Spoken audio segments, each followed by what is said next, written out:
welcome to the Dirty Sports Podcast.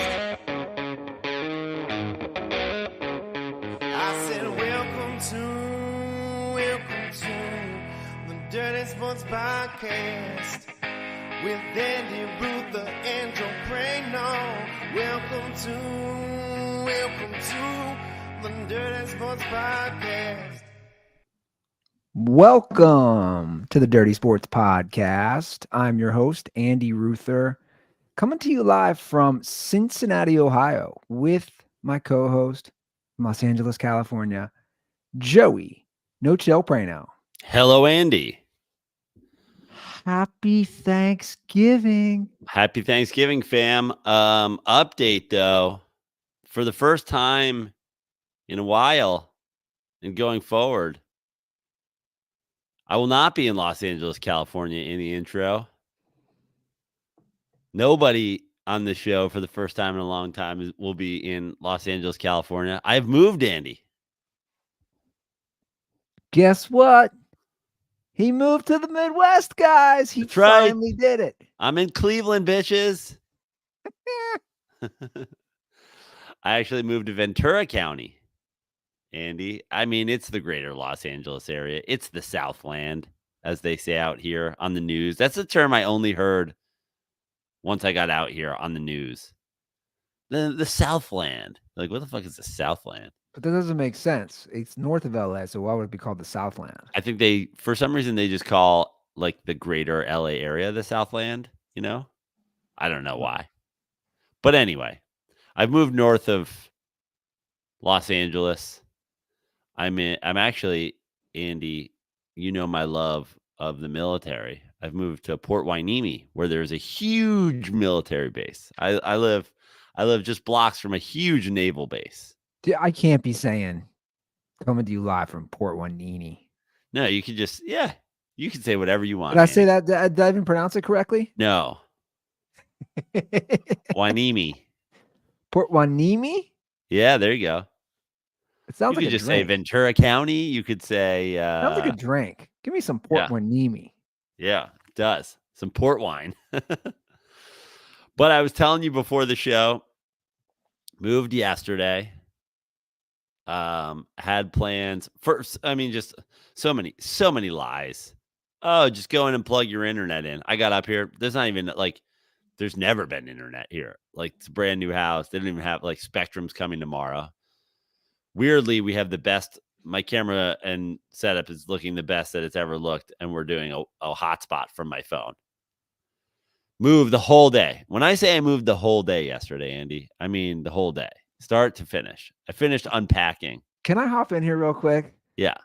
Prano has moved, guys. This is the difference between us. I am like, I move and then I stay for the most part.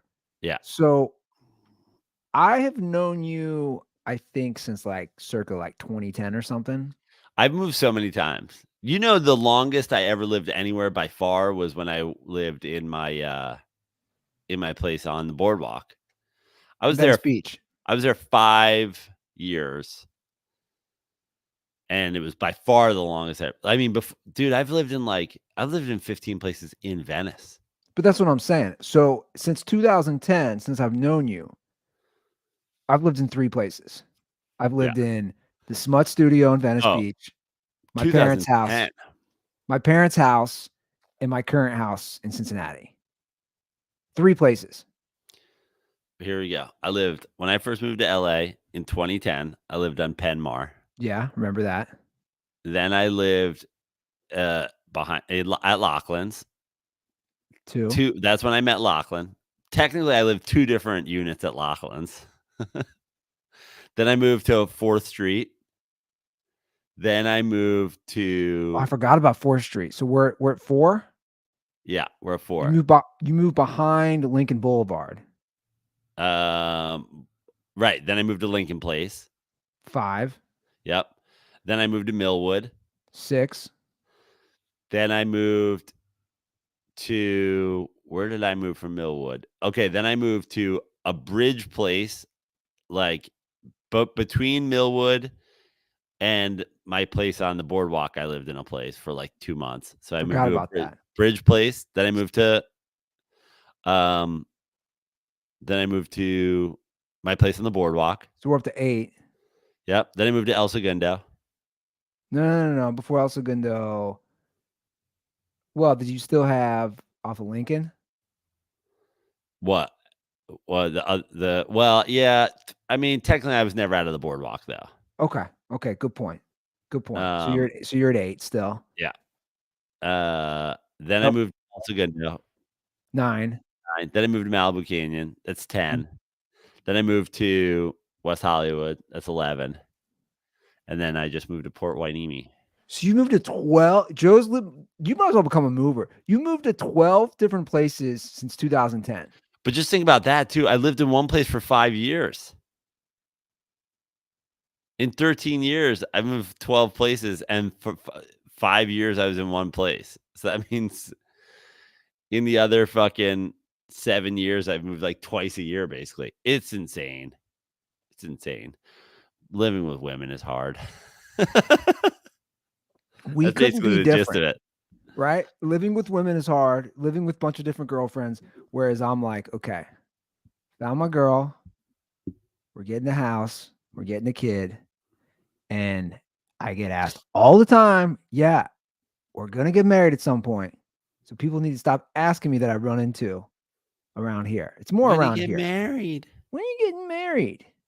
Honestly, it's like you did the kid, so it's like, what are we talking about at this Well, point? it's funny. I said that to somebody the other day. They said, when are you getting married? I said to this. I said, we own a house together.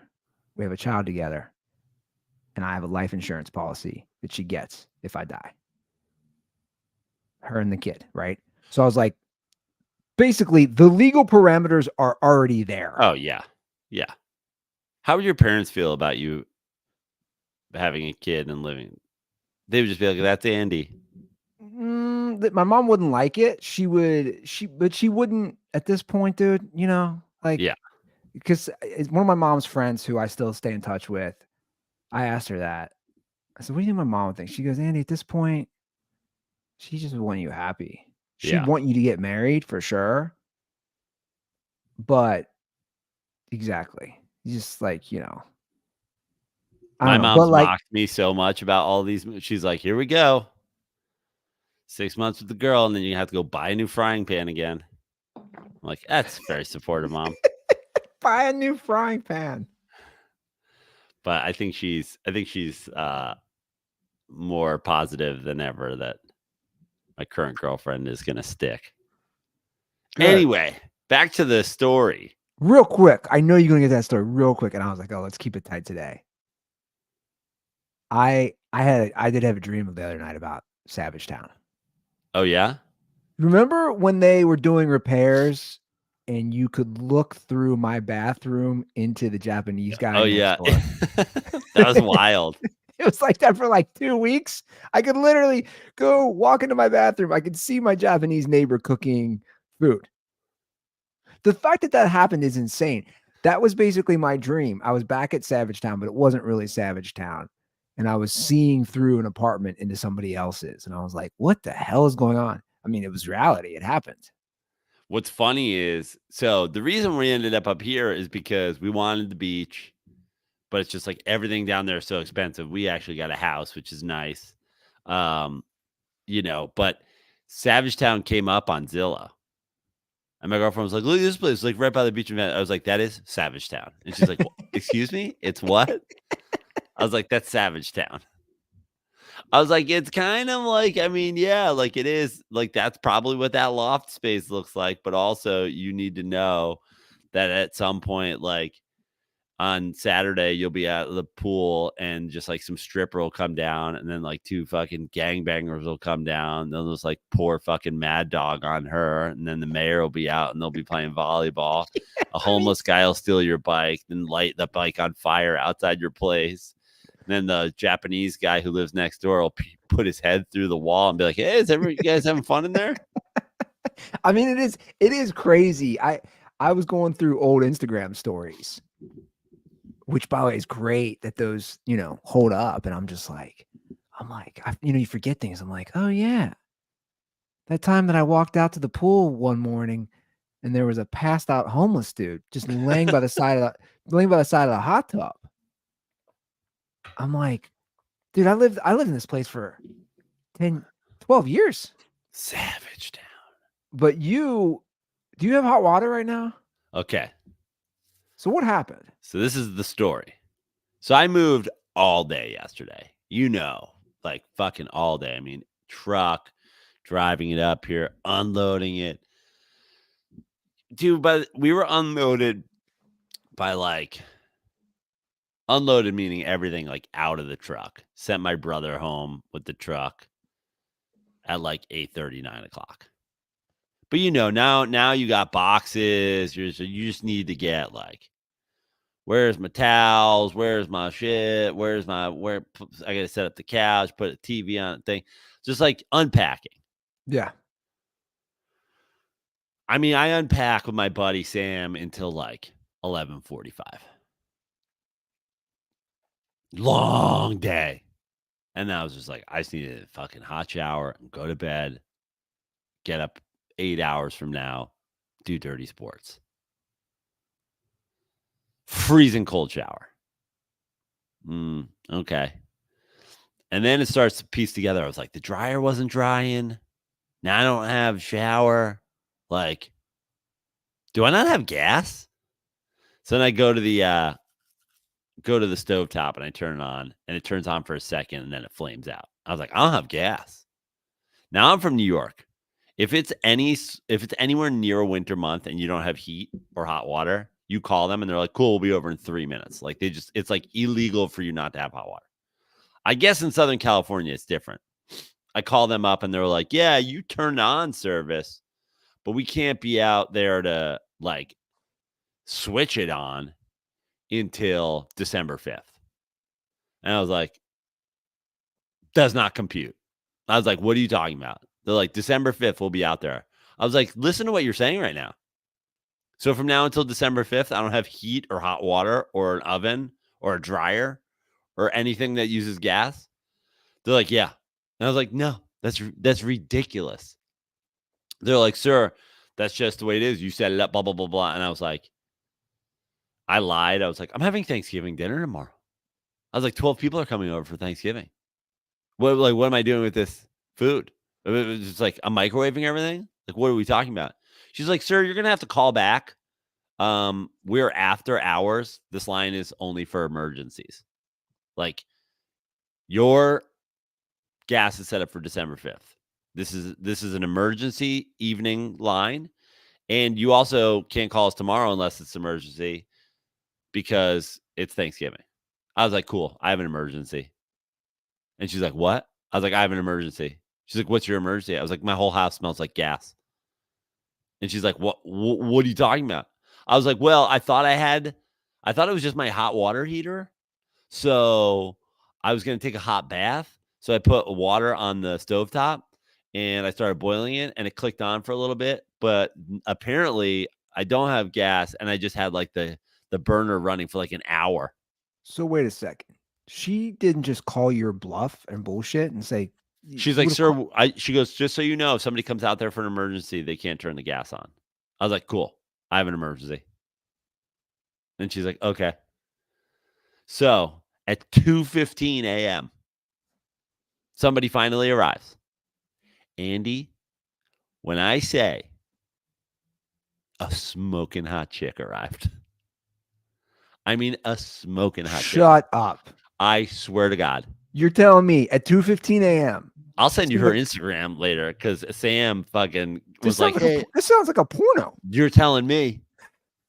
You're telling me at 2:15 a.m. a 10 walks into your house. A smoke show gas lady walks in. At the end of the thing, Sam was like, hey, can I give you my Sam Goldstein? Yeah. He's like, can I give you my comedy info? Come to a show sometime. Smoke show. How old do you think she is? 27. Hispanic? Yeah. By the way, I have a whole theory on that real quick. There's a lot of like hot. I thought this in LA. I would notice a lot of like hot. She's probably Mexican, right? Probably. Like a lot but of, also like blonde, which is weird. but I noticed a lot of attractive Mexican women in professions you wouldn't quote unquote assume. I mean, shows up in like a gas shirt and like work boots and whatever. And Sam and I are looking at each other, and I was like, Bro. bro, if she was like going out to the club, like she'd be like smoking. He's like, dude, I know. All right. So your girl shows up. She shows up, comes in. I was like, listen, emergency, I got gas thing. I left my gas on for like an hour. She comes in, she's like, there's no gas. She's like, starts her gas Yeah. smelling machine. Yeah. She's like, there's no gas in the air. I'll go, okay, so here's the deal. So I thought I had gas. I turned on the burner. I left it on for a while. That's why I thought there might be gas. Anyway, here's the deal. They said they can't turn it on till like, or yeah. So she goes, well, let's see if your gas is on. So we go out to the street. I don't even know where gas happens. We go out to the street. She pulls up like essentially like a mini manhole, you know? And she's like, this is where your gas is. And then she's like, yeah, it's not on. I was like, okay, cool. While you're down there, can you just turn it on? And she's like, I can't. She goes, I have to call it in. So she calls it in. And they're like, nope, they're coming out December 5th. We can't make an order for them. And I was like, listen, you're there. You're here. You're there. So hold on real quick. Let me ask the question. So she could just turn on like a nozzle or something? Like a knob? Basically, it's a wrench. There's the thing. But that's what I'm saying. So like she could do this manually herself.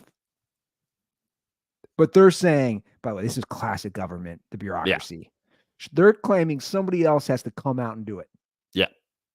This is how people justify their jobs, by the way. Yeah.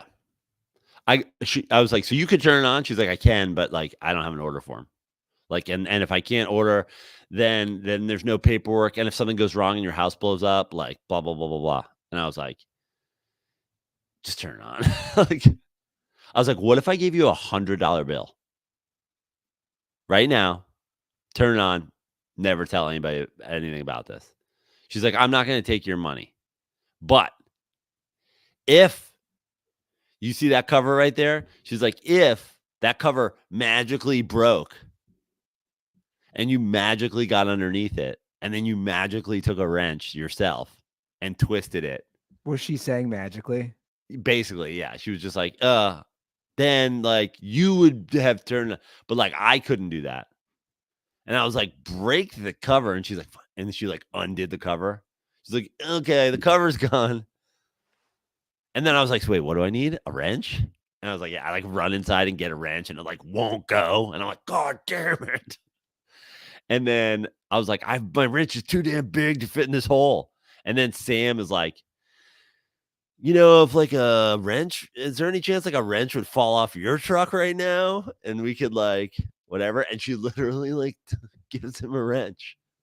And then Sam does, and she watches him do it. And then she comes in the house and like looks at it, make sure everything's good. And she's like, but I didn't do this.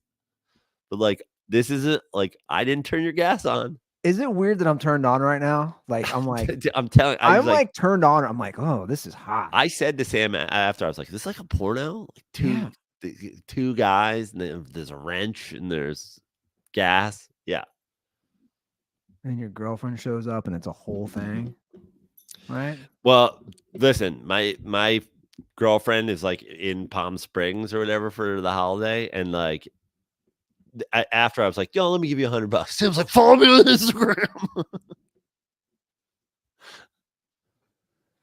How long do you think she was out there? I mean, 20 minutes. But then she was like, listen, if you turn on your gas, can you send me your Instagram right now? I go, if you turn on your she goes, if you turn on your gas, you're gonna have to like relight your like water heater yourself. And then she was like, unless you want me to like go look at it. And then she came back out of the house and was like, you have a tankless water heater, like you're all good. And I was like, so I have gas. And she's like, yeah. And when somebody comes out here on the 5th, they're gonna be like, what the fuck happened? But like, you did this, you did it. I was like, yeah, I know. I was like, I have no idea what happened here. Happy Thanksgiving. Bro. Took a shower. Finally took a shower. Did you jerk off in that shower? No. I would have. I would have like. Finally took a shower. Then like redid the dryer because the clothes weren't drying because there was no heat in the dryer. Did whatever. Anyway, got to bed at 4 a.m. Got up at 7:30 to record this podcast. So here we are. Well, luckily, Joe told me before the show he got up. He's a little groggy, but luckily he had a full, I wouldn't call it carton, a little 15 pack of Magic Mind. It's absolutely true, Andy. That's absolutely true. Because I got up this morning. I don't have all my coffee fixings out yet. I don't have anything here. I grabbed a Magic Mind, slammed it this morning. This little guy, I talked about it last episode. This little guy will do wonders. It's something out of like, do you remember the Gummy Bears cartoon? They take their gummy berry juice. Gummy bears bouncing here and there. Dude, I don't even know the words on the bottle. Aptogens, nootropics. I'm like, is this fantasy Matcha stuff? and vitamins. It's like, what was that game? There was a video game back in the day where you went around and you like got stuff and then you would drink like little bottles of like elixir to like up your strength and whatever. That's what this is. And here's Gauntlet. the best part. You remember Gauntlet? Yes. I just got up this morning and was like, get my elixir. Power strength, power boost. You know, I love Magic Mind too. I told the woman I'm working with on this. It's based right down the street from where we used to live. It's literally down the street from Savage Town, from the Smut Studio. And this has been a game changer, especially this week for me. I had a little sickness, right? And now Isla's sick and not sleeping, which means I'm not sleeping. But the Magic Mind has given me the much needed boost in the mornings to get me through the day with her because it's been kind of a brutal week. Guys, I can't state it enough. Get yourself some Magic Mind. Right now, you can get up to 50% off your subscription for the next 10 days with our code. So take advantage of this offer right now. Go to www.magicmind.com/dirty sports and use promo code dirty sports. I will put that in the description of the podcast. So seriously, if you guys are coffee people or if you need an extra little kick, and also it helps you focus, which I love.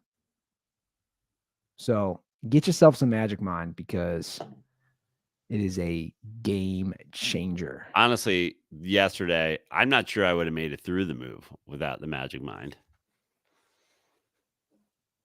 Well, and it's also not just, like I said, it's not just the energy. It's like it gives you that razor sharp focus. Yeah, yesterday, packing, moving, packing, like packing boxes, taping things, writing stuff down, putting it on a truck. Yeah. And I know everybody's, we're all looking for a little something to give us a pick me up. And like, I'll just say, I don't fuck with those other things. I don't fuck with any of that energy stuff. That's not what this is. 5 Hour Energy. It's nothing like that. Yeah. So Joe's got it. He's gonna chug through today and then watch some football. Do you have any plans? You don't have any plans, do you? I've no. I'm calling it Boom's Giving because it's just me and Boom. Me and my dog. Sam's here. He's asleep in the other room because he also went to sleep at 4:00. He's obviously got Thanksgiving plans with his family. By the way, everybody follow Sam Goldstein. You Got Goldstein is his Instagram. This dude has now moved me twice. For what? For what reason? None. Just good dude. Hilarious comic. Works up in the San Luis Obispo. Is his base. He runs the Don't Tell comedy shows up there. Hilarious comic. Moved me twice. We're going to go surf after this. We're going to go down to the new beach spot right by me, which is the whole reason I moved here. Kind of a secret little beach town here. It's like, talk about a quiet town. Like you go to we surfed the other day, no one in the water, just like us. Wow, that's great. Yeah. Super secret.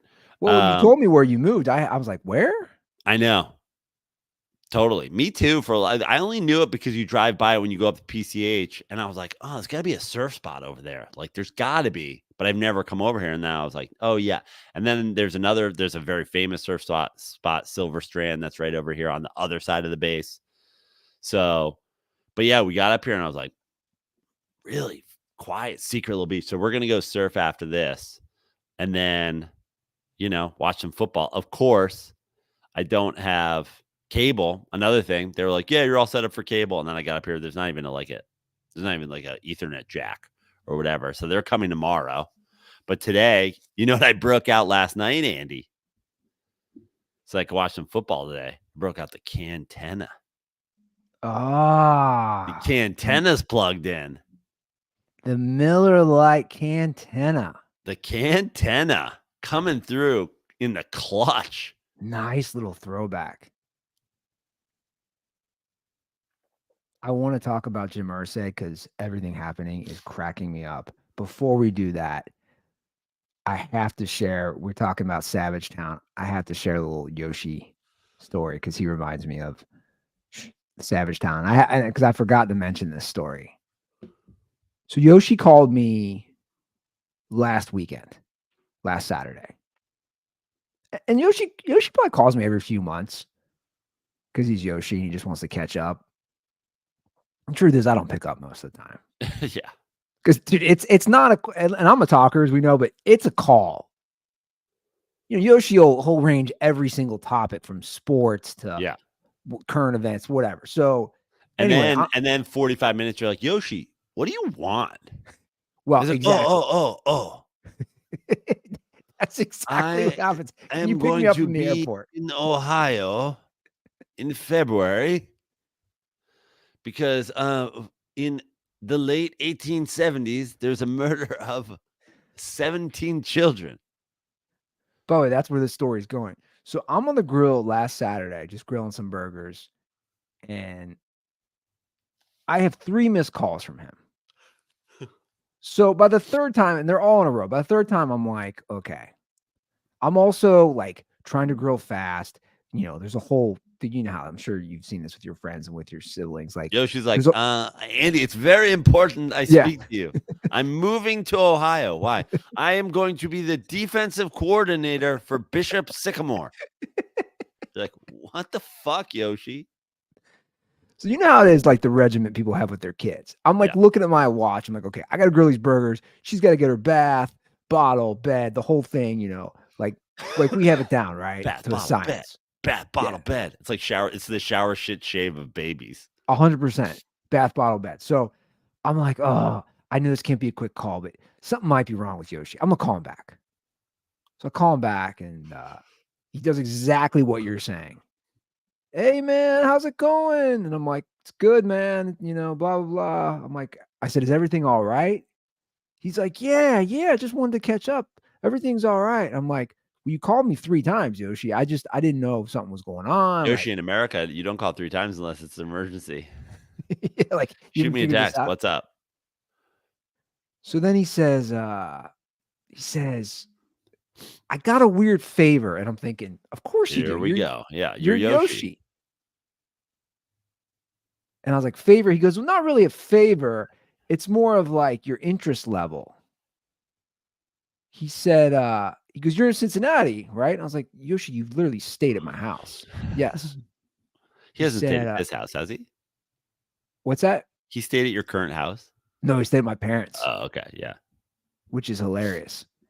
But anyway, he said in December, he goes, I looked it up. Cincinnati's like not too far from Buffalo. And I'm like, where's he going? It's like a 6-hour drive. Yeah. Six and a half hour drive. I go, where's he going with this? He goes, it's not too far. He goes, would you have any interest in going to the trial of the guy who tried to kill Salman Rushdie? Oh, that's fun. I was like, what? He goes, the one of the extremists that tried to kill Salman Rushdie recently that stabbed him. His trial's in Buffalo in December. I was wondering if you wanted to drive up from Cincinnati with me. We can go check out the trial. I have a family. That's literally what I said. I go, Yoshi, I got a 9-month-old. He goes, oh yeah, I forgot you have a kid, so that's probably off the table. I'm like, Bring her. dude. I was like, Yoshi, even Can if we I get a didn't, baby Bjorn and just do it like Hangover style? Sitting in the front row of the Salman Rushdie attempted murder trial with your baby. I said, Yoshi, It'll even if I make a didn't, great court sketches. even if I didn't have a kid, dude, I'm not driving with you. He's insane. And then he kept trying to talk. I was like, Yoshi, I'm grilling. I gotta go put her to bed. I'm just trying to get these burgers. Just throw them on the kitchen table, cook them real quick. And he's like, yeah, but we really need to catch up. And I'm like, sure, man, anytime, but not right now.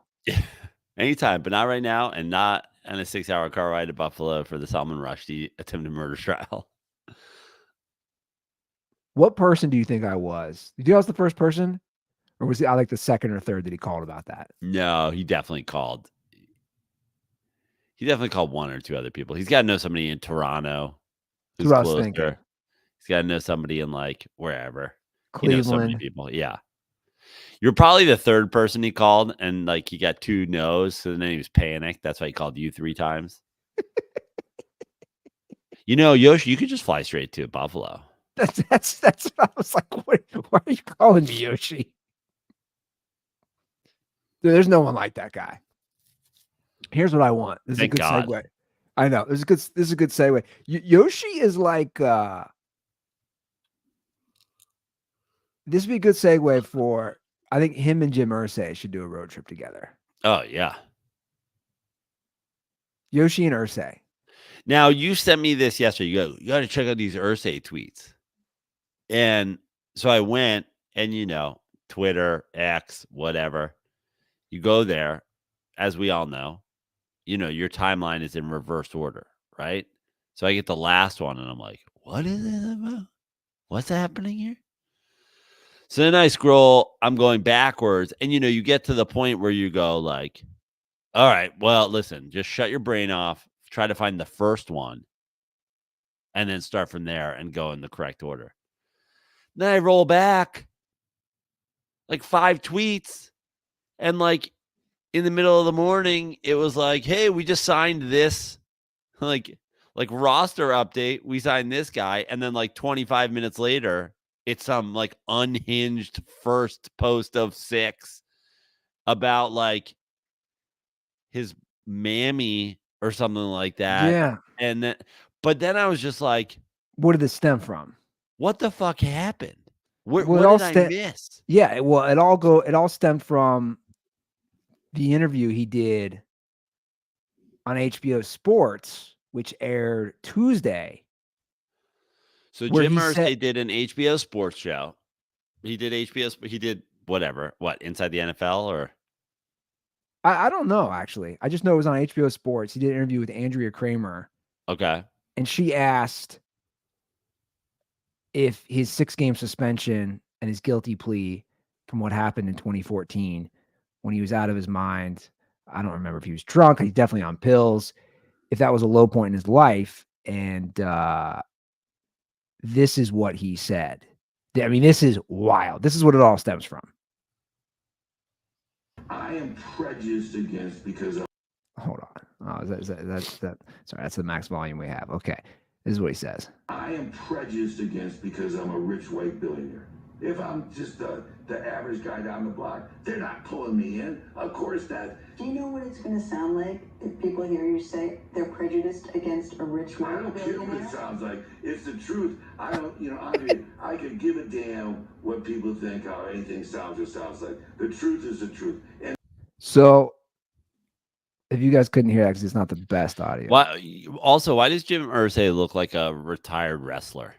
Why does he look like every guy? Why does he look like every guy who like used to wrestle? Why does he look exactly like Ric Flair looks now?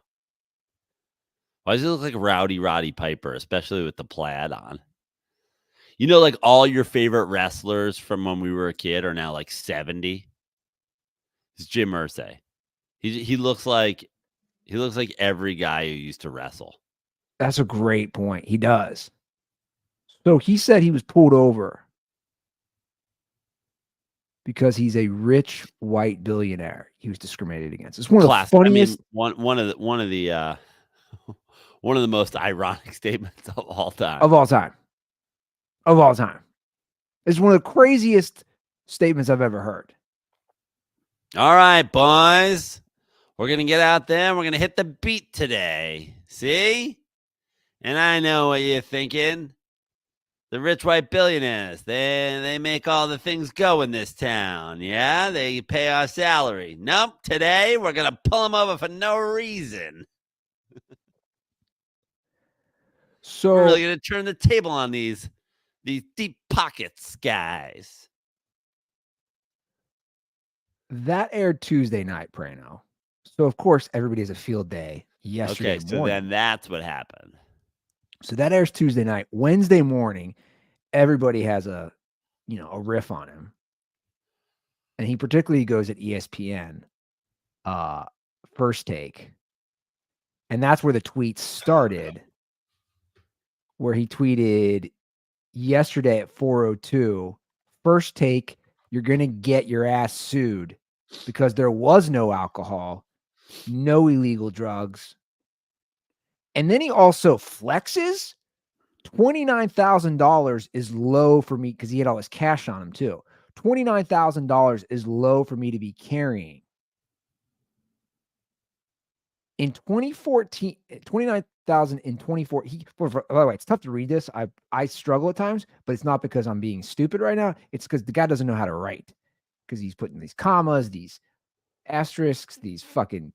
Oh, yeah. Anyway. I read it. I was like, who is he on pills right now? Yeah, it's like tough to read. And I mean, that's the other thing. It's like he's just hiding behind the legality of it. It's like there's no illegal pills. It's like, yeah, but like a prescription medication, if you take it outside of the prescription, that's like illegal. Like you can't just, dude. If I took 14 aspirin right now and I went for a drive, like they'd be like, you're fucked up.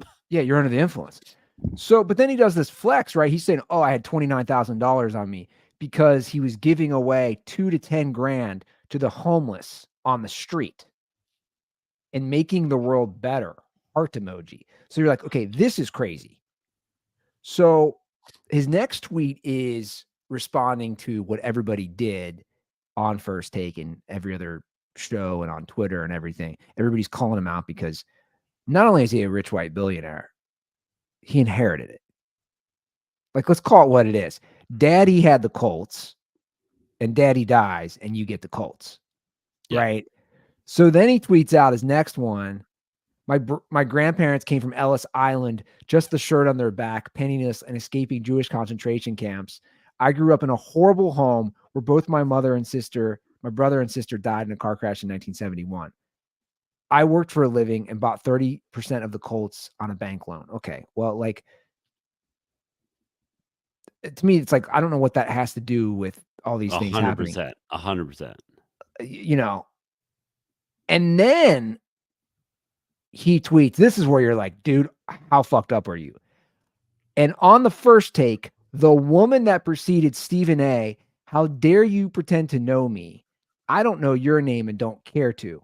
Angry emoji. If my black mother, Dorothy, was still alive. I read that. I was like, what? Yeah. I didn't understand it either. I didn't understand it either. You'd be in some big hot water. You are mean and ugly. You're a nothing burger. What? And then he goes to tweet about Dorothy. Dorothy Bloodsaw was my black mom. She carried me in the house in Lincolnwood, Illinois on 1959. I do love the phrase. I do love the phrase "nothing burger" though. Some of these non-meat options. How's no one done nothing burger? The Beyond Beef. How about nothing burger? Dude, he's insane. So then he keeps. I know. He keeps tweeting about this. Basically the mammy who raised him. By the way, he's tweeted since we started our show. Jeez, at us? No.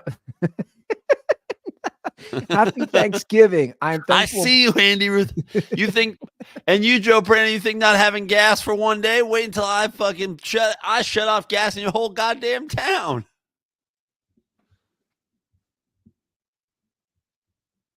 Dude, it's insane.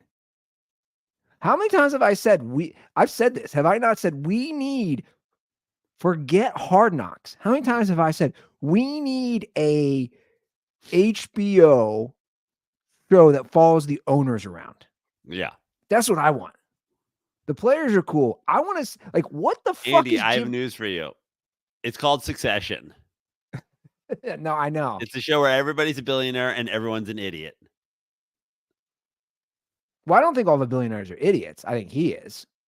Yeah, he is. And a lot of the NFL owners are. I'd love to like what the fuck is Jim Irsay doing today on Thanksgiving? Definitely getting wasted. He's probably And I already love that. wasted. Oh, yeah, I love that for him. It's nuts though. Dude, you know what's crazy about him? He has no clue. Probably doing a match for charity with Jake the Snake Roberts.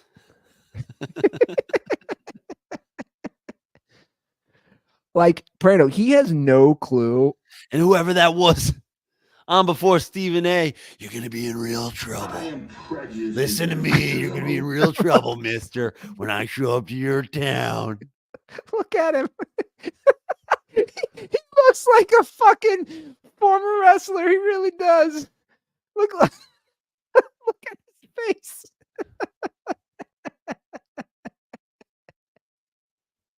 Listen here, Andrea Kramer. My man, You're not going to like it it when me and Macho Man show up to your house. You know what I love about Jim Irsay? He has no clue how privileged he sounds. Like, Yeah. dude, like he said, like Snap into a Slim Jim Irsay. you know what I love is that he talks about how he grew up in a horrible home and he had to work. And then his next tweet is, but I was raised by my nanny. like, dude, you not realize they contradict each other? Also, what is with this? Like, mammy itself is racist, isn't it? You say mammy, I think it kind of is at this point. right? Well, it's like We just hired a black woman to be our mom. That's our mammy. that we probably underpaid. Yeah. Isn't that the movie The Help? I didn't see The Help, but probably. It's a good movie, and that's basically what it's about. Is these Southern women who have the they hire the black women to basically raise their kids, and they're struggling and they're underpaid, and these women are racist and they don't treat them with the respect that's basically what it is. He basically described The Help. What's like did you seen the tweets? It's like the old cartoon. You know how cartoons used to be so racist back then. Keep my name out of your mouth, Stephen A. Smith. Now, maybe the trouble that you're having here is you weren't raised right because I hired your mom to raise me. We paid your mom millions of dollars to leave you at home alone so that you could come raise me. Wait, that sounds wrong. I don't know if you should be saying that. At this point, I'd like to know who the craziest NFL owner is. Because the spectrum is like you have your Jerry Jones, you have your Robert Kraft. I mean, Daniel Snyder's out. Yeah. So he's off the table, which is good because he's been living on a boat for the last 2.5 years. But then you also have your Irsays, and then you have like your Bengals owner who's like hated by everyone and also cheap. It's insane to say this, but it is this simple. Jim Irsay is an old-timey, like an old broken down wrestler. He's basically Mickey Rourke's character from The Wrestler, but he still has a haircut. Like Mark Davis going out in the street every day looking like that. That's what I'm saying. It's mental illness. Just the internet just goes, bro, your hair's fucking ridiculous every day. Listen, I have a mustache. I have a pretty, famous mustache at this point. Whenever I post something on the internet and it gets any sort of like virility, 75% of the comments are about my mustache. If the people who I make fun of in the joke are triggered, then it's a pedophile mustache, then it's like whatever. Yeah. Or, you get the tons of people who are like, that's bro, sickest mustache I've ever seen. But it's like, it's pretty neutral. And I would say it's more complimentary than not. If I only got 1 million, your mustache is ridiculous. How do you go out of the house looking like that? And I just kept it. That's mental illness. Like, yeah, but can I counter this? dude, just get a haircut. I think he loves that though. Who loves just being like, you look like a Chucky doll? I think some people. You look like a Cabbage Patch Kid. He's like, yeah, it's great. That's what I'm going for. Well, where's he get his haircut? Didn't he say Great Clips? Didn't he drive like an old van Dude, forever? First of all, Great Clips.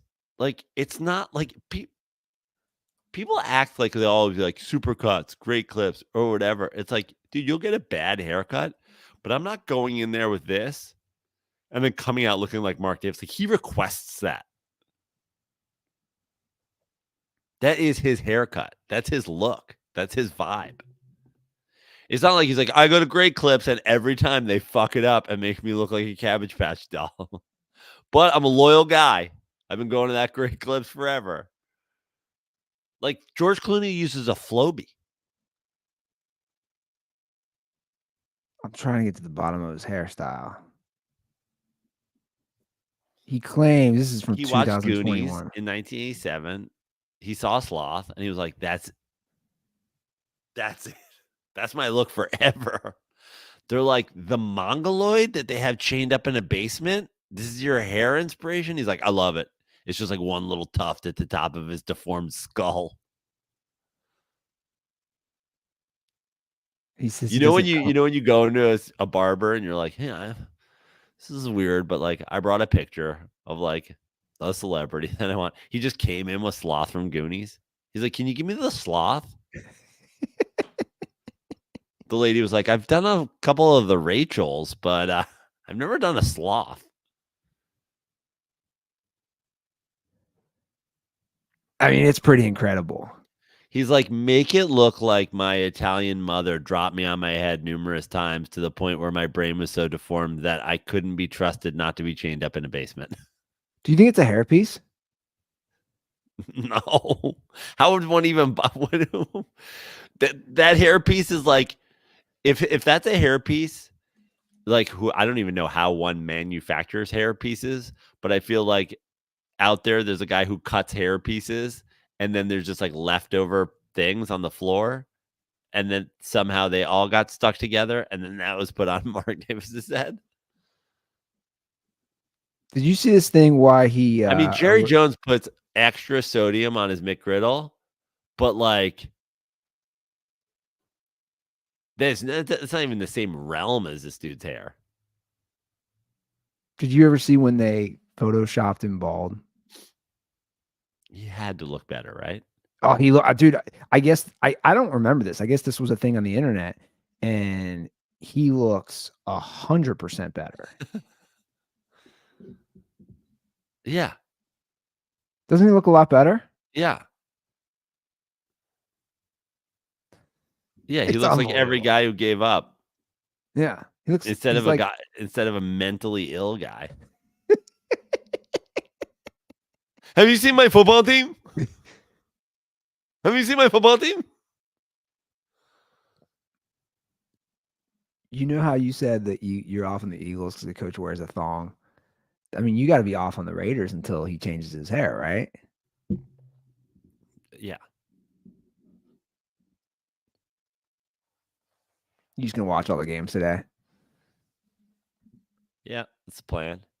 We got what? I mean, it's always Detroit first, then Dallas, and then it's San Francisco and who? Seattle. It's a fun little late game. Yeah, no, it is. There's a lot of interesting news this week in the NFL. You probably didn't see this. Did you see the Athletic poll? No. Players poll? No. I just want to go through a few of these briefly. Because your MetLife was one of the worst in the poll, and it's I do it's hate a MetLife. what's that? I do hate MetLife. Well, I don't know. that's I don't know what that was. Talk about your all-time terrible stadium rebuilds. well, that's kind of what they say. Basically, the Athletic did and again, this isn't a shit ton of people, but they did an anonymous poll where they took 85 random players and they pulled them on everything. And MetLife was voted the worst place to play. Well, I know. In addition, obviously, if the fan experience at MetLife isn't great, and you would think that there's old stadiums and whatever. Like, I got to imagine, and I know there's obviously a history of like Lambeau Field and Soldier Field and whatever, but I got to imagine the showers and shit there aren't like top notch. I'm sure like the quality of all that stuff, but the combination that like everybody just says the turf. The turf is Well, terrible. that was it. That was it. That was the main thing from the quotes. That the worst stadium to play in. Voted again. This is like 80 people. It was MetLife, then FedEx Field, then Highmark, Which is where? in Buffalo, and then Lambeau, then Soldier Field. But ironically, some of those are also some of the most fun. Like Right. best stadiums to play in. Number one was Arrowhead, and most people said because of the experience. Right? It's just insane. It's fun to play. Number one for best stadium to play was Arrowhead. Number two was US Bank in Minneapolis. 3 was SoFi. 4 was Lambeau. So like Lambeau makes both, right? Because it's Right. like you said, they probably have the old facilities and the locker rooms, but it's the whole thing. I thought that was pretty interesting, but yeah, everybody dunked on MetLife. Yeah, not surprising. Here's a surprising one. Best players in today's game. Now, obviously, Patrick Mahomes ran away with it. Again, this is just from 80. This one had 84 responses. Number 2 was Aaron Donald. Wow. Then Tyreek Hill, then Myles Garrett, then Lamar Jackson, then Joe Burrow. Wow. Yeah, it's a small number. But I did find you should go to this sometime. Overwhelmingly, number one, aside from which current coach, who would you want to play for? Pretty overwhelmingly was Mike Tomlin.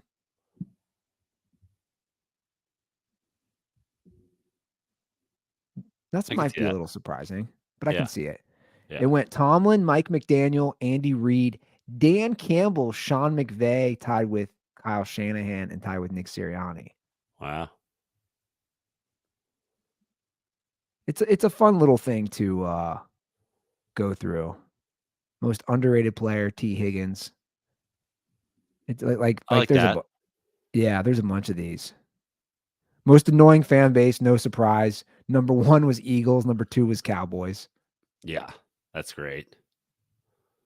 That seems. I love that all these have been. A lot of times you get these and they're. I feel like all these have been pretty spot on so far. Well, here's one that might surprise you. Commissioner Roger Goodell, thumbs up or thumbs down? Almost 59% up, 11% middle, and 30% down. Yeah, that is surprising. And the quotes, one player's, these are all anonymous. He continues to elevate the league and make everyone more money.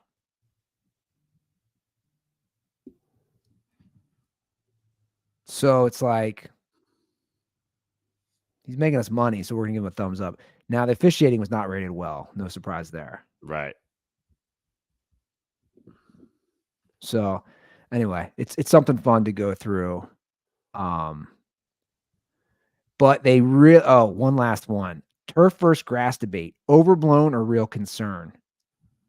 This was probably one of the highest percentage as far as on one side. 82% said real concern. It's crazy. That's how we're at with it, and we're still going to be. The next stadium that comes out will be turf. Like it's even though the owner, remember the owner's response, we're still doing studies. Well, your players 82%.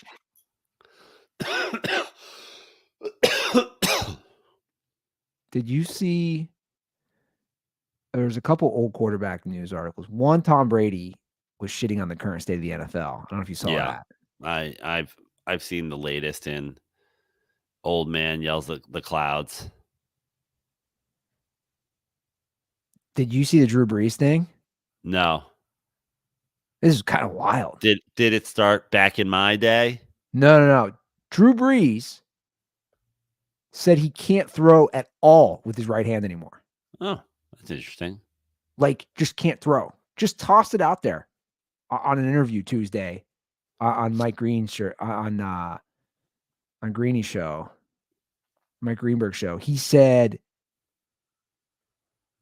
I don't throw with my right arm anymore. He said my right arm does not work. So when I throw in the backyard with my son, I throw with my left hand. That's crazy. Is it just like the fact that he stopped like working it at all? It's just like his issues like calcified and he didn't retire because of injury.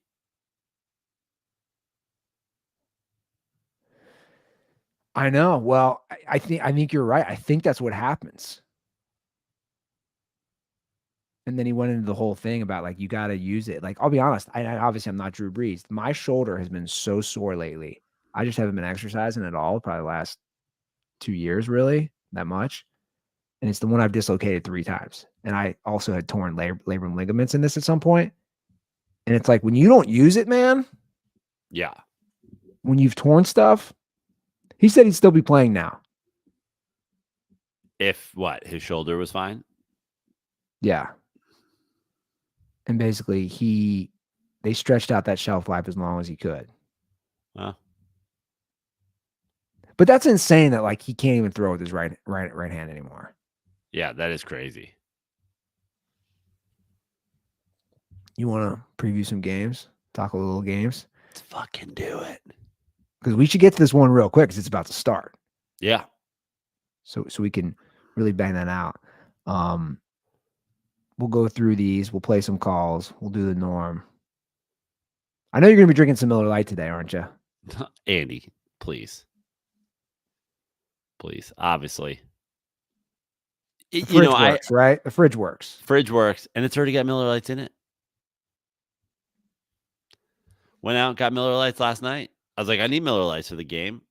Thanksgiving. Me and my dog alone on Thanksgiving. Me and my dog and a Miller Lite. Kind of perfect. I have a great Miller Lite Thanksgiving memory. It was my first ever Thanksgiving on the West Coast when I was living in Las Vegas.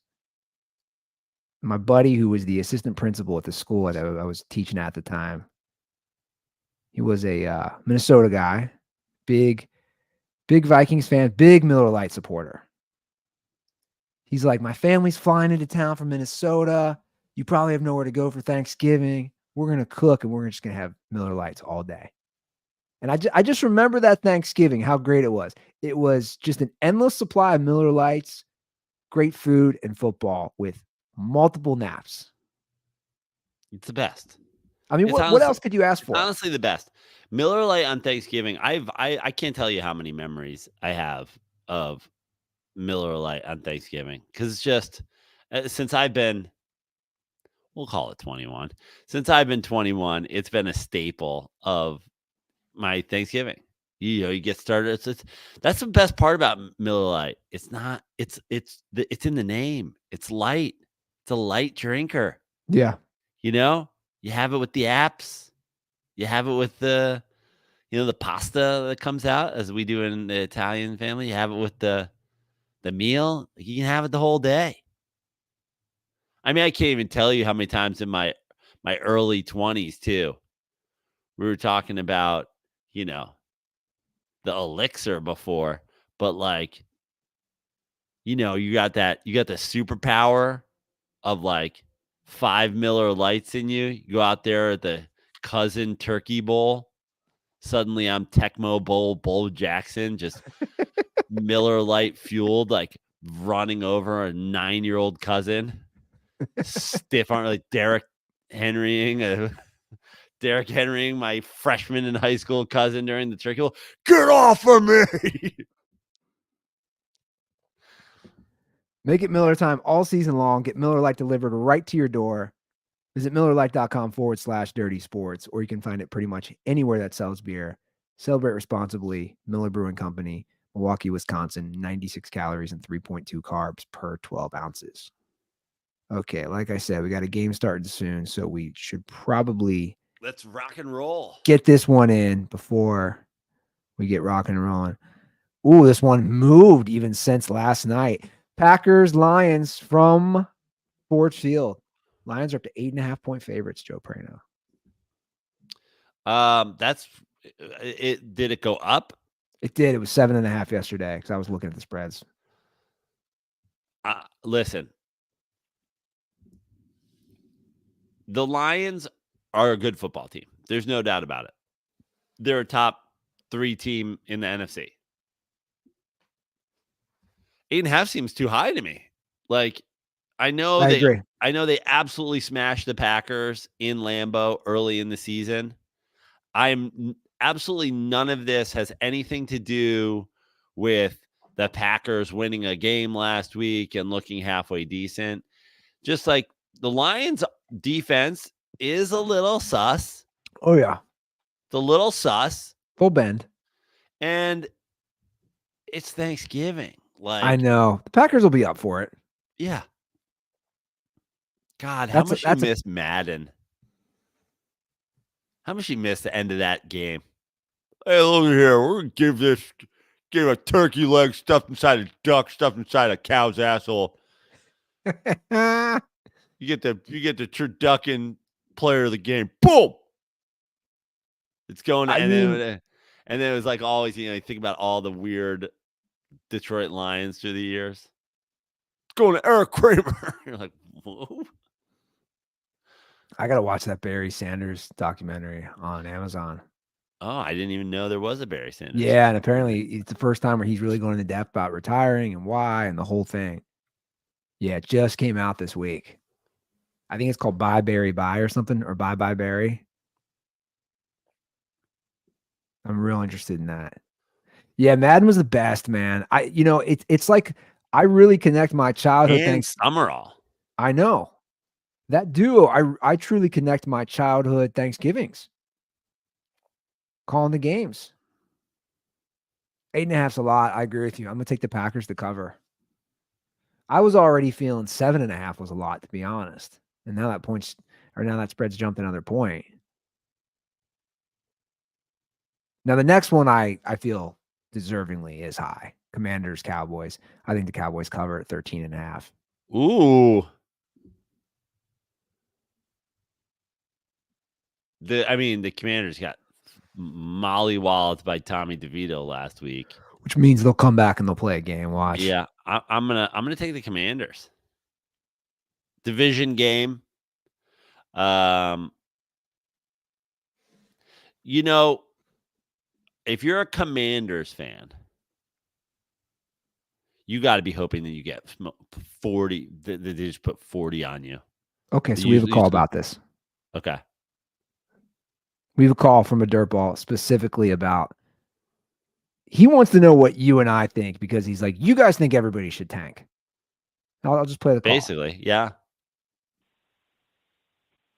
What up? This is John, the old Purdue dirtball, who was trying to get y'all to switch from whatever, back when you guys were fans of Ball State, which, growing up in Indiana, anyone's a fan of Ball State, that's like an insane move. But that's for another insane day. Move. I'm a big Bears fan, and it seems that every week I'm told to root for my team to lose. And I'm just curious, could you guys list all the fan bases that, seemingly are allowed to root for their team to win? Because, in my opinion, based on your criteria, it's only a handful of teams. And that's just so antithetical to sports. What are we even doing at that point? I should just go into every Sunday hoping to lose. So, I'd love to hear that list.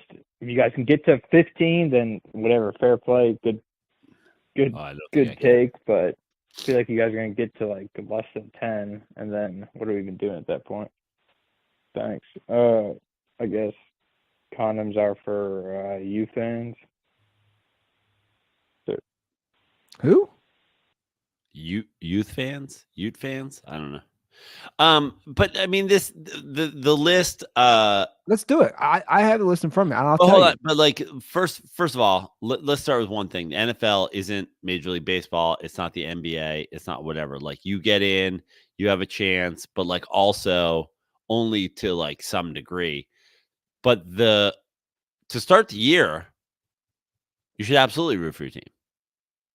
Yeah, I think that's a good way to put it. And to start the year in the NFL, like in the NBA, you should probably like there are teams like I could tell you before the season started, half 2/3 of the league isn't winning. In the NFL, even though you have the Chiefs who are on like a crazy run, the Niners who are pretty dominant, and the Eagles who are great, like, I mean, dude, we're 2 years removed from the Detroit Lions being whatever. Like, that's the thing. If you're a Lions fan, you shouldn't be rooting for yourself to lose right now, even if I don't think you have a chance. Like, when we say, I always say Super Bowl or bust. If you can't win the Super Bowl, you should be tanking. But that doesn't necessarily, it doesn't, just the way I said last year, and everybody was so up my ass about the Giants last year. You don't have you say you don't have a chance to win the Super Bowl, so why you chance? Because you have to build something. Like the Lions went from 4 wins to the cusp of the Super Bowl to potentially the 2 or the 3 seed, the 1, 2, or 3 seed in the NFC. Like, of course you're rooting to win, even if I Cusp of the believe Super Bowl. What? What's that? The Lions on the cusp of the Super Bowl. What? I'm saying if you're a 1 or 2, 3 seed, if you're a 1, 2, 3 seed, you're on the cusp of contending for the Super Bowl. Even if I think that the Lions have under a 5% chance of winning the Super Bowl. Like, I don't think the Lions are winning the Super Bowl. I don't. Yeah, I don't either. But you should be winning all of your games. Yeah, for sure. It builds confidence. That's real.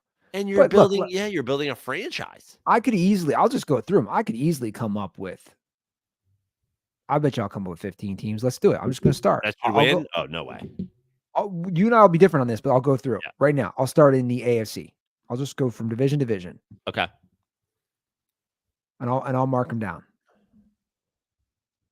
Dolphins, Bills from that division.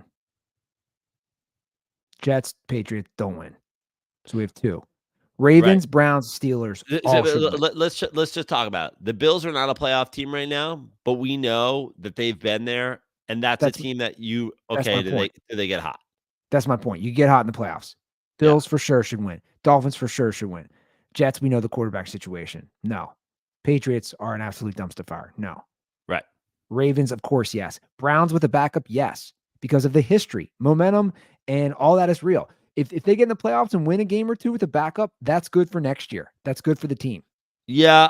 Browns to me are borderline only because they're the Browns. We talked about like, oh, you got to like at some like, dude, if you're the Browns winning a playoff game, and also how many draft picks are the Browns going to have before you go, them having a top draft pick doesn't really matter. They're going to fuck it up anyway. So like, yeah, if you're the Browns, like getting in the playoffs is a win. And winning a game is a win. And the same way for the Steelers. Steelers haven't won a playoff game since 2016. Yeah. That's important for Kenny Pickett's confidence. That's important for the franchise. That's important. You haven't won a playoff game in that long.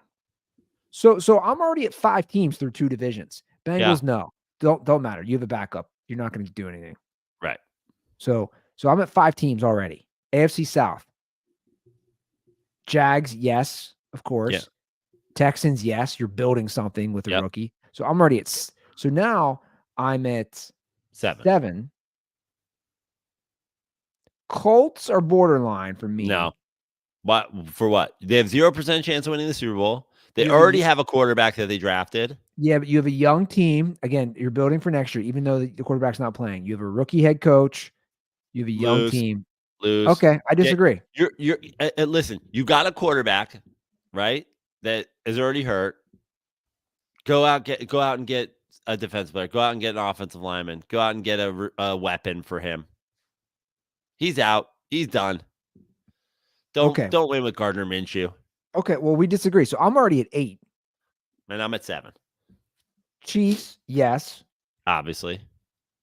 Broncos, yes, because you have the whole situation. You got to build Horrible. something. 0% chance that they No, should win. because if they get in the playoffs and win a playoff game, that's good for. They have an 11% chance of getting in the playoffs. Yeah, but again, it'll build momentum for next year. Continuity with Russell Wilson, Sean Payton, the pieces that they want to put around him as far as building a defense, building an offense. Hard disagree on the Broncos.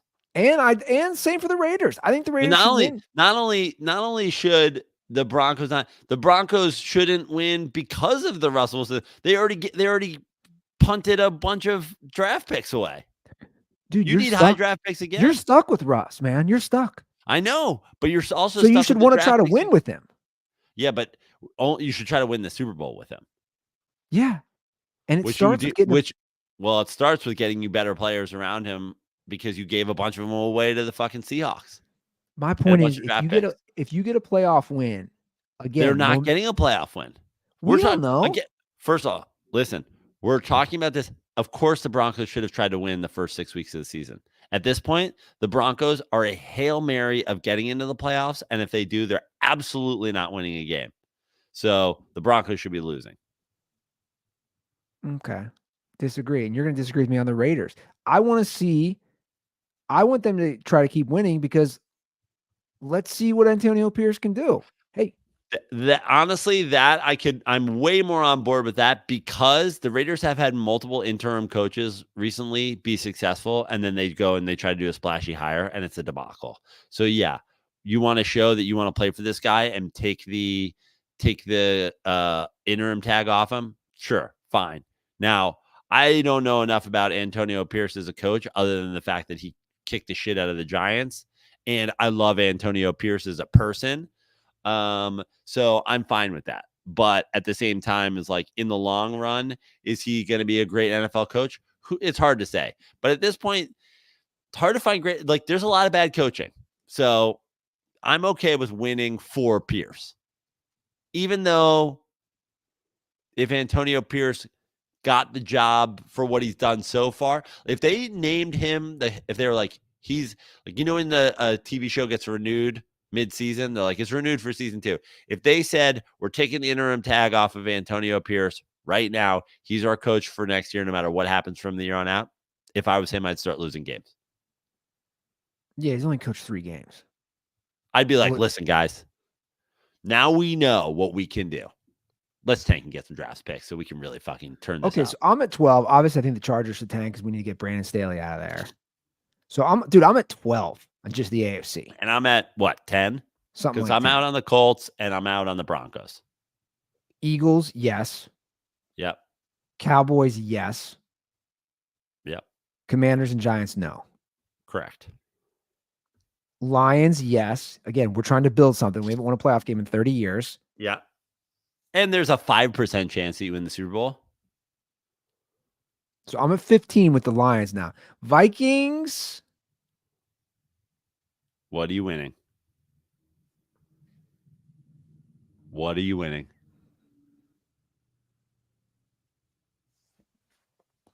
You're building. You have the young wide receivers. You got backs. You're putting a defense together. Now you have a defensive personality because you have a great defensive coordinator. You're stockpiling talent. You don't have a franchise quarterback. You're not winning shit. You absolutely should not be winning games. I disagree. I think they should. Also, you talk about turning stuff around. The culture of the Minnesota Vikings winning enough games to get into the playoffs and losing the first round of the playoffs is their only culture. You would think anything but that. Again, I think it sets the tone for the next year. What is the tone for the next year? They're more prone not to re-sign Cousins if they go to the playoffs and win a game with a backup. I think they're more prone to not sign him. Okay, let me ask you something, Andy. Am I not correct in that? Hold on. The top 3 teams in the NFC are the Eagles, the Lions, and the Niners. What percent chance do the Minnesota Vikings have of beating any of them in a road playoff game? What percent chance? The best one would be the Lions. Okay. And then that's what? 20%. So 20% divided by 3, because you're probably whatever. You have a 7% chance of winning a playoff game this year? Tank. Okay. Disagree. So I think that's 3 teams different, or 4. So I'm at, I think, 16. Packers, I'd say tank. Yep. Bears tank. Yep. The NFC South is kind of a mess. Now the Bears, I guess, don't have their fucking no. They do have their draft. They do have. They have. Yeah, of course the Bears should be tanking. The NFC South, it's tough for me. Saints, Falcons, Bucks, Panthers. All those teams are literally within one game apart, minus the Panthers. When you win the division. Winning the division is different than getting a wild card because you get a home game. So I'd say you'd want all 3 to win. The Saints, Falcons, and Bucks. Yeah, probably. Hosting a home playoff game. That's good for your fans. Host a home playoff game. So, Joe, that would put me at 19. And I'm at 15 or 16. And then the Niners, yes. Yep. The Seahawks, yes. The Seahawks are 6 and 4. Sure. They're borderline. What about the Rams? The Rams could make a playoff push. No.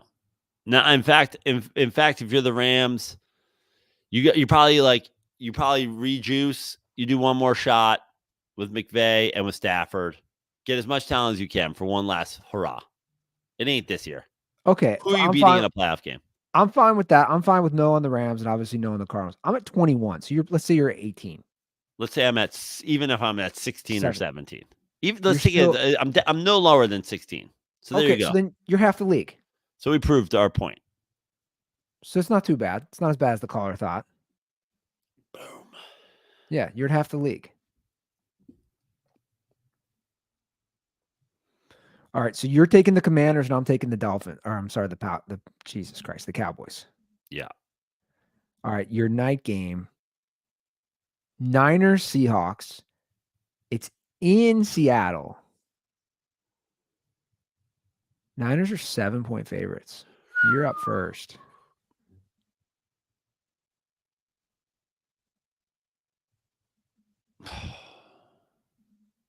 In Seattle, fucking killer, dude. I know. We all know how Big Cock brought, it's cold, I'm going wet. to take the Niners, but I don't feel great about it. I'm not. I'm taking Seattle for sure. Although, hold on. Before either of us finalize this, we're forgetting the Geno Smith situation. Let me just see if he's playing. Hold on. Look at where we are in life at this point. Let's make sure Geno Smith's in. Well, it matters. Of course. Questionable. He's most likely going to play. Now, Kenneth Walker, their running back, is doubtful. I'm still sticking with Seattle, man. I just think that's a big line. Did we go? No, we didn't go 3 different games. We went. You also are on the Packers. Correct. Packers are up 7-0. Already. Yeah. All right. I didn't know because I hear Cocoa Melon in the background upstairs. Never ends. Okay. Friday. I forgot we got a Black Friday game. The NFL just taking over everything. Dolphins. I think I'm assuming it's a dirt ball. Some dirt ball tagged me in this long TikTok about how great the fucking Michigan Ohio State rivalry is because, we say we're not going to watch college football. And I'm not denying how great the Michigan State or the Michigan Ohio State rivalry is. But it was like all the little intricacies of it over the years, over the 100 years they've played. It was just being like, look how fucking cool this is. I was like, dude, we have Thursday football this week, 3 games. We have a Black Friday game, and we have a full slate on Sunday. I will watch 0 seconds of that game. Have a great day. I'll watch 0 seconds. I will watch 0 seconds. 0. Over under 0.5 minutes. Over under 0.5 seconds. That's funny. Live on Saturday? No, I'm not watching it.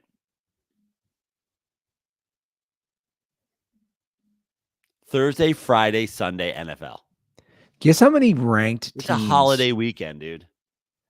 Ain't nobody got time for no fucking fake ass students playing. It's a fucking Midwest battle of the fucking who's goddamn, I don't even know what states had more presidents. Guess how many ranked teams Michigan and Ohio State have beaten combined when they played them at the time? This is why college football to me is just like, I just don't get it. 3. 3. Combined, Michigan and Ohio State have beaten 3 ranked teams combined. Like, but when you start the year as a top 5 team, like I just don't understand that. So like, this is what I would want a college football fan to explain to me. I'd say to them, okay, they haven't really played anybody, right? Whereas like Washington has beaten, again, at the time when they played these teams, they've beaten 1, 2, 3, 4. No, I'm sorry, 3. No, 4. Yeah. So Washington's beaten 4 ranked. My point is like, would those fans just say the Pac-12 is garbage? But the voters and coaches would disagree with you on both polls. Andy, you know what I want college sports fans to describe to me? Nothing at all. I don't care. Okay. I just leave me alone at this point. Moving on. Dolphins, Jets. Again, I got to bring this up, Andy. This is wait until you hear this. So what? This is the state of Jets fandom at this point.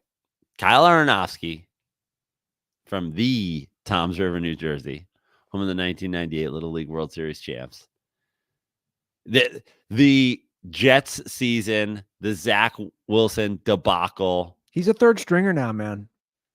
It's broken sad. him. Kyle is now full team fits. Full Fitz magic Stan. He was like, you know what? I was so fucking wrong. Like, we were competitive in those games. Zach Wilson's a debacle. I wrote him the other day and I said, Fitz, 6 weeks ago, with 24 hours of prep, 6 weeks ago today, if you had called Ryan Fitzpatrick and you said you have 24 hours to come be the Jets quarterback, right now, they would be a playoff team. I disagree. There's a reason he's not. There's a reason these guys retired, Joe. They know when they're done.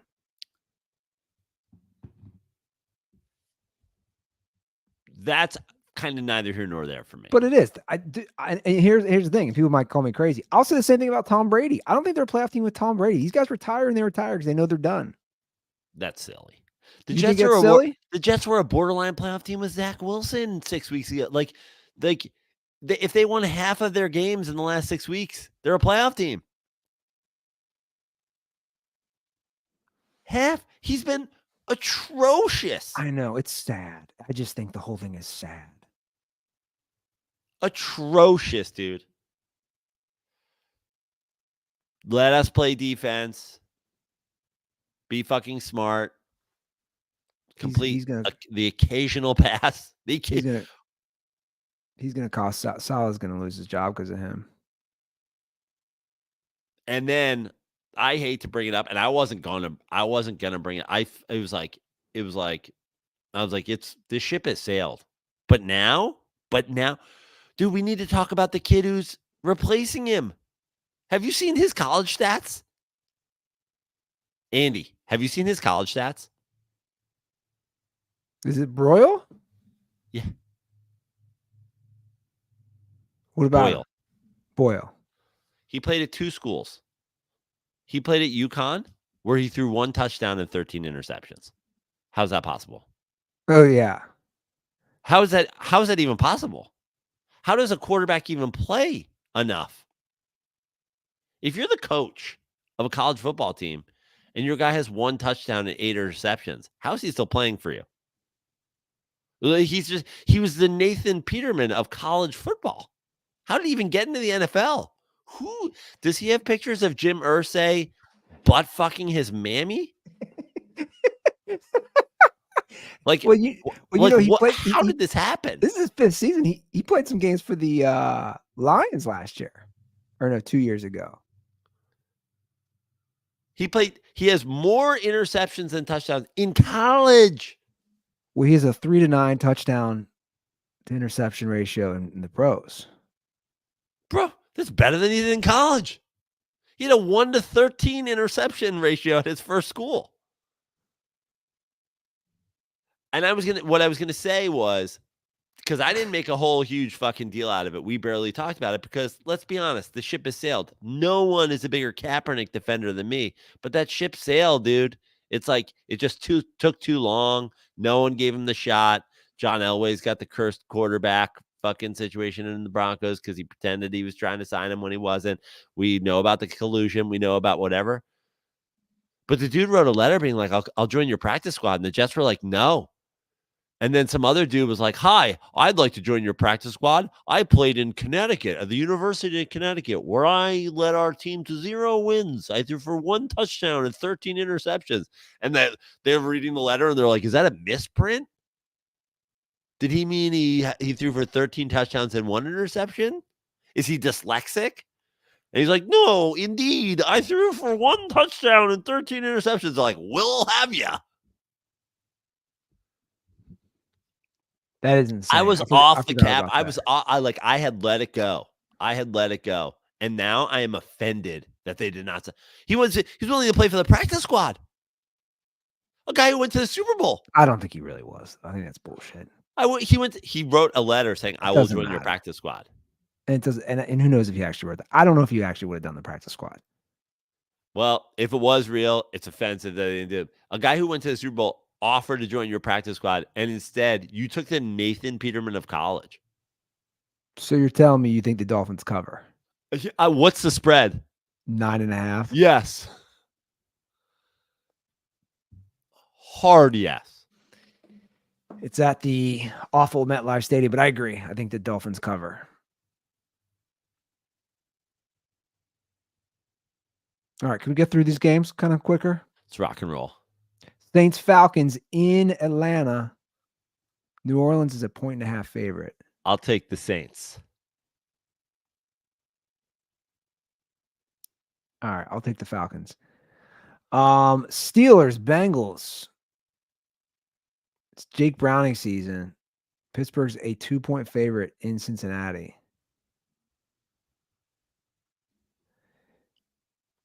I kind of like the Bengals in this game, but I'm going to take the Steelers. I kind of like the Bengals too. I've been thinking that all week. I'm like, because I told somebody I think they get 3 more wins. And somebody's like, how are they going to get 3 more? I was like, dude, I think they win this week. I think they surprise people. I'll take the Bengals. The one thing I'll say is the Bengals did not look good when Joe Burrow was hampered, but I got to imagine a hampered Joe Burrow is better than Jake Browning.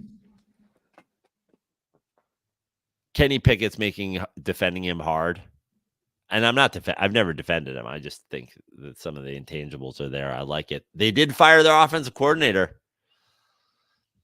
So yeah, they should get that. They should get that new offensive coordinator juice. They should get that Joe Brady Bills juice like last week. So my neighbor up the street that would always put up the Fire Canada sign. He must be turned. Rake your leaves, dude, by the way. You're too busy with these signs you're putting up. Your yard looks like shit. I'm just saying. Fire Canada. How about rake those fucking leaves, you asshole? Canada's going to be on fire if you don't rake those leaves. Dude, I'm so pissed. You got to rake. You got to rake the leaves. That's the big problem. That's where the wildfires come from. They had a fucking HOA meeting last week, and All of Ontario is going to be on fire unless this guy gets out and rakes his lawn. I couldn't make it. I was ready to go in there. XYZ. We got our latest. We got our latest HOA breakdown. I don't trust it. $40,000 in snow removal is what you're estimating next year. What if it doesn't snow? Where's that 40 grand go?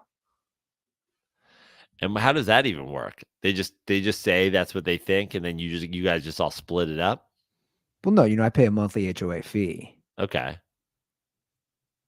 But when they put that, they like adjust your fee? Good question. These are questions that I wanted to have at the board meeting. Here's my thing. I just don't trust anybody. You can't say your estimated expenses or whatever, 225 grand for next year. Like, to me, that's weird. You're like, okay, well, where's all this going? I saw they had $1,600, I think, for internet. And I'm like, for internet at the clubhouse where the pool is? $1,600? Who are you getting internet from? My internet's $70 a month. It doesn't add up. 1,600? You could be the president of this thing. Fuck yeah, I am. You're gonna steal money? I'm gonna be the president. I'm gonna steal the money. I want it for me. They call me H.O. Andy.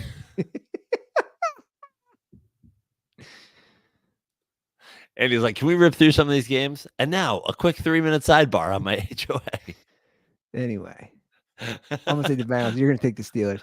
All right, Panthers, Titans. You're like, let's rip through some of these games. I was like, Steelers, Bengals. 15 minutes later, we've gone from your neighbor wanting Canada fired to his leaves to the HOA to your HOA slogan. Vote HO Andy. Hell yeah, man. I like that. I'm gonna run with that. That's a good campaign slogan. Yeah. Okay. Game nobody cares about. Panthers, Why Titans. vote for a Karen when you can vote for a dick? H.O. Andy. Man, you can be my campaign fucking manager. Okay. Panthers, Titans in Nashville. Titans are 3.5-point favorites. Titans are shitty, huh? Yeah, they're bad. 3-7. In Nashville, though, I'll go with the Titans. They should definitely be tanking.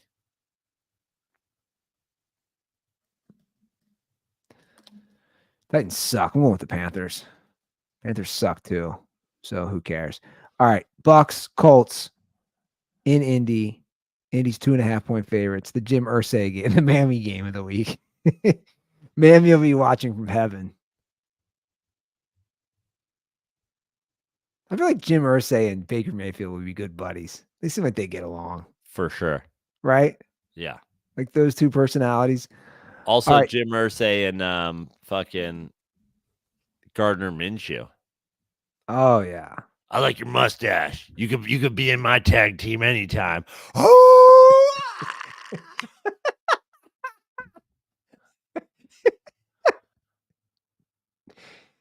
We can call ourselves the Great Mammy Jammies. Jim Irsay had the nerve to tweet out. I mean, I'm just laughing. He had the nerve to tweet out that he had 29 grand of cash because he hands it out to homeless because he's making the world better. This fucking guy is unbelievable. It's unbelievable.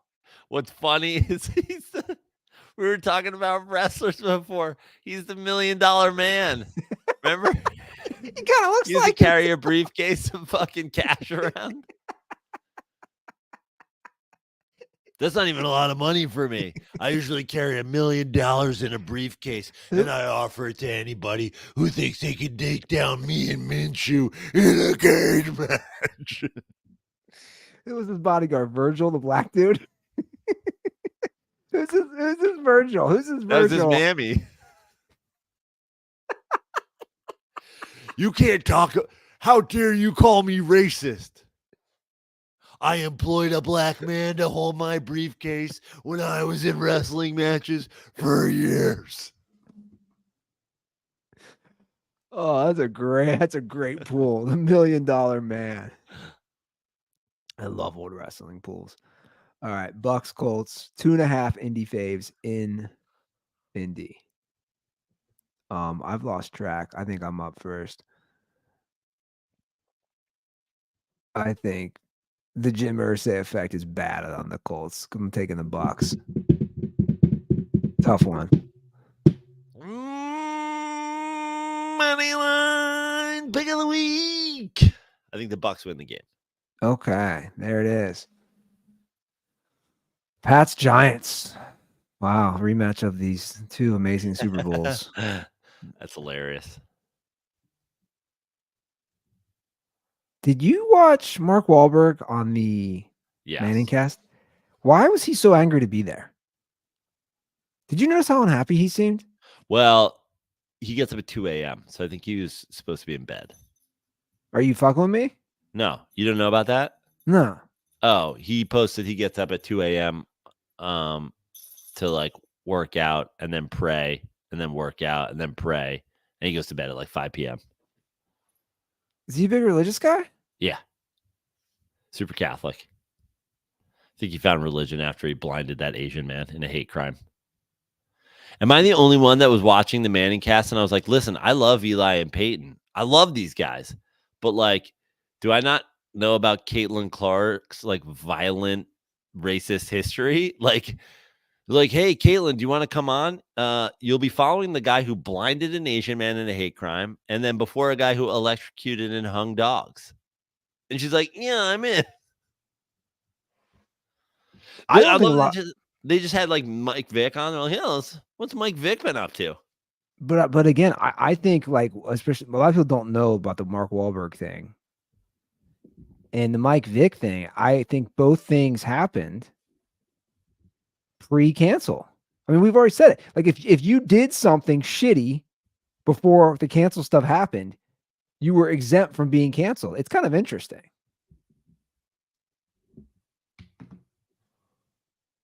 He also goes by Mike. I've noticed. Did you notice it's the Kobe Yeah. changing the number? Yeah, He went from Michael when he was the criminal, and now he's just Mike. Yeah, classic. Okay, New England, New York. The Patriots are 3.5-point favorites. Wow. The Patriots are 3.5-point favorites. Yeah. Oh, okay. I'll take the Giants. Yeah, I'm taking the Giants too. I wasn't. I don't even understand the line. It's in I New don't York. either. It's in New York. All right, I'll take the Giants. Yeah, me too. No love for Did Tommy DeVito choke on a chicken parm this morning? I don't know about it.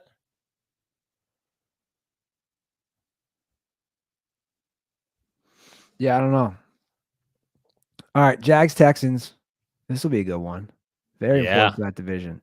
Jags are a 1.5 favorite in Houston. Texans have already beat them in Jacksonville. Yeah. Do they beat them again?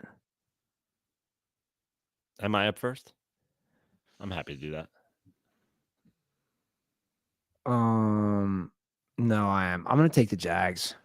Same. I just don't think you can beat them twice already. I don't think so either. I also think the Jags are a better team. I think we have a nice little run. It'll be a fun run for Houston to try to make the playoffs. They probably won't. Maybe they will. But I don't think they're winning the division. I'll take the Jags. Yeah. I agree. Okay. Browns Broncos. Ooh. Important game. Broncos are 5-5. Browns are 7-3. Broncos are a 1.5 favorite. It's in Denver. You're up first. Because it's in Denver, I'll take the Broncos.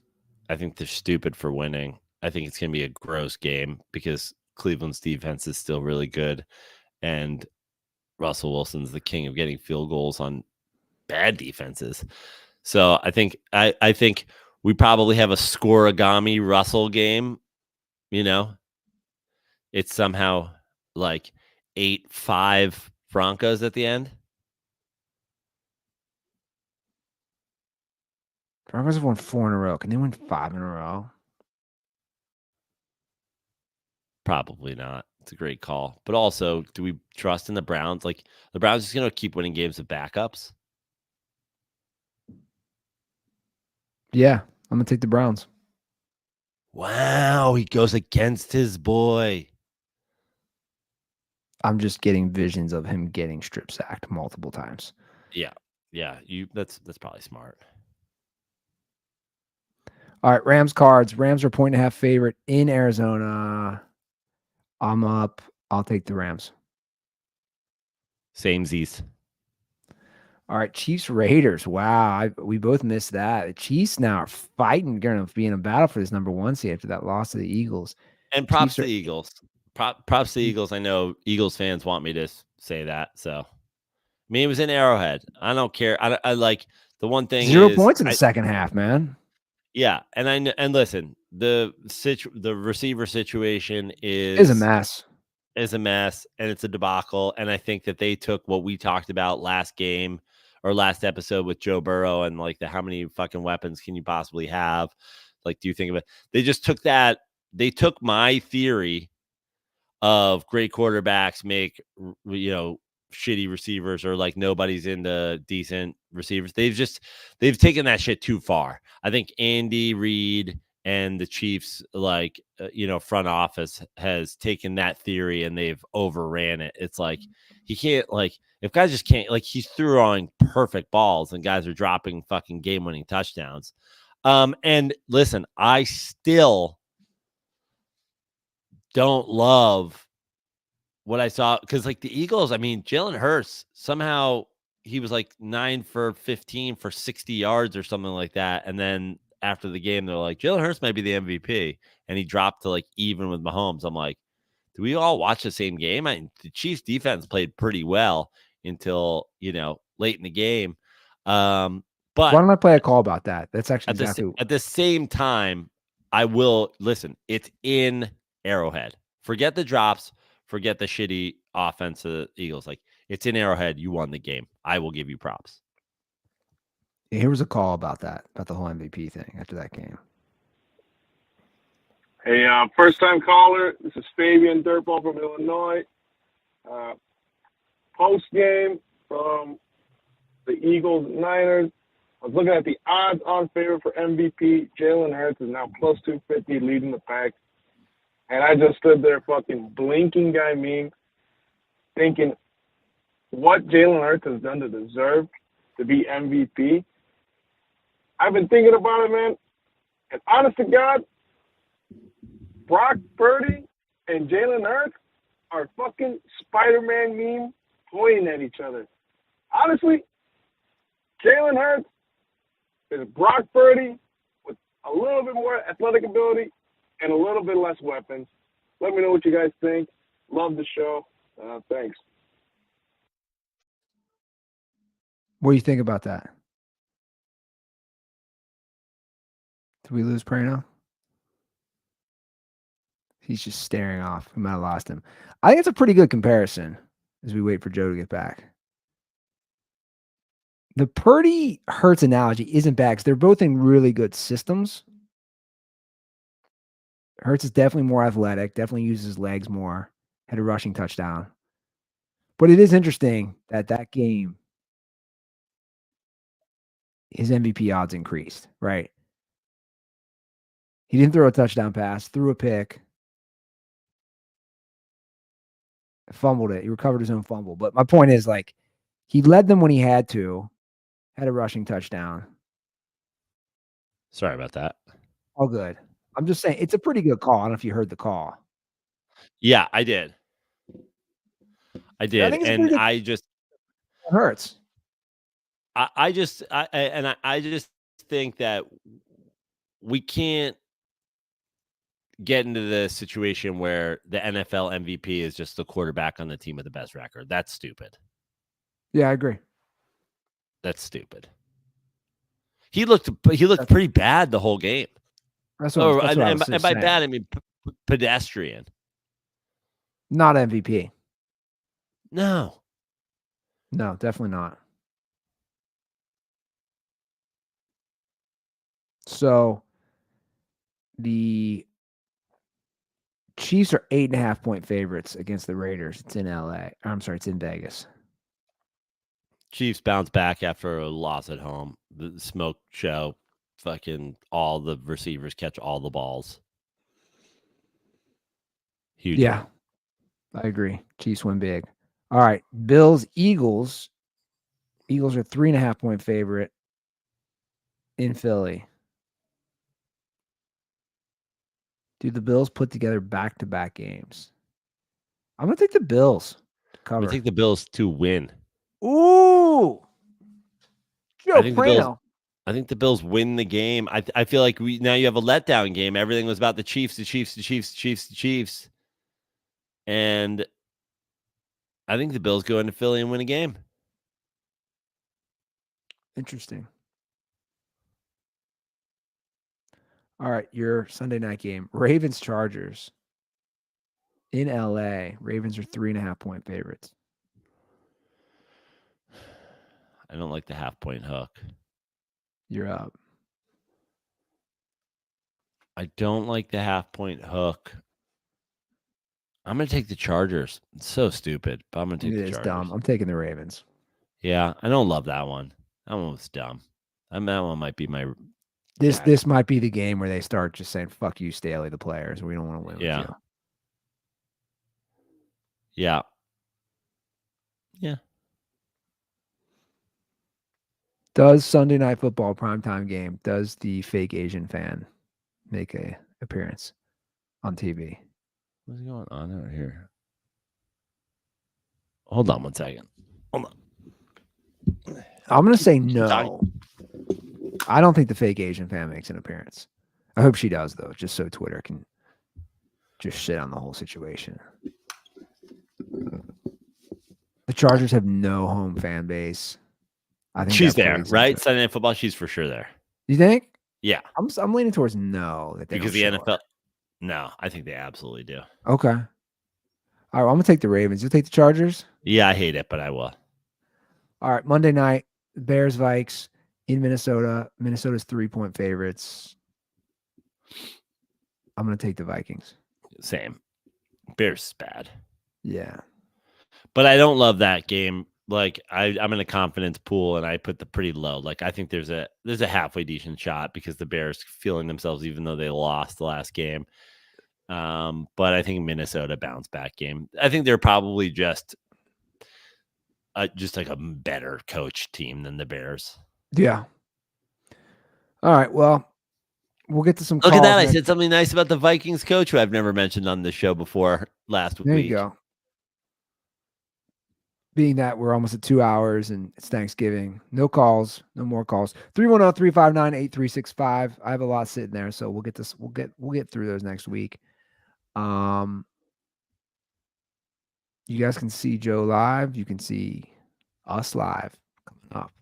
Come to see us in New Orleans, Comedy House, New Orleans, December 16th, 1000th episode of the Dirty Sports Podcast. I'm so excited. I've been tweeting and texting and Instagram messaging a lot of dirtballs that'll be there. It looks like a pretty cool crew that's come together, and I think it's going to be a pretty special event. So get your tickets to the 1000th Dirty Sports episode. If you buy tickets to one of my comedy shows at 7 or 9, which Andy and the other Dirty Sports All-Stars will all be performing on, you can do a bundle and get the Dirty Sports Podcast for half off the ticket price, basically.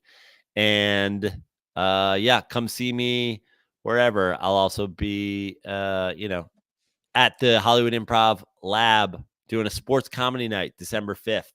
So come see me there. And if you're in Hawaii, good news. I'll be in Hawaii next week. I fly to Hawaii on Monday for a week, my first ever Hawaiian experience. If you're on Oahu and you want to go have a surf, go have a spam masubi somewhere, hit me up, go have some poke. Let's do it. Also, Andy, we might have to record this Sunday night because I fly out for Hawaii early Monday morning. All right. Me, you, Marianne, Doe, we watch the Sunday night game, and then we Doe the podcast. So you want me to do the show at start at midnight my time? Whatever works for you. Or Dear honestly, we could do a mid game. We could do a second half podcast and watch. we'll figure it out. We'll talk. I just pulled up pictures of side by side. Or Yoshi and Matty Goldberg could do the next episode on Monday. Yeah, I just made it. By the way, I just made a stack of books for my. Who is that? It's $1 Million Man. Oh yeah, Ted DiBiase. And now you have. Let's do. How do I get them side by side? I don't think I can do that because I wanted to do a Jim Irsay. Jim Irsay.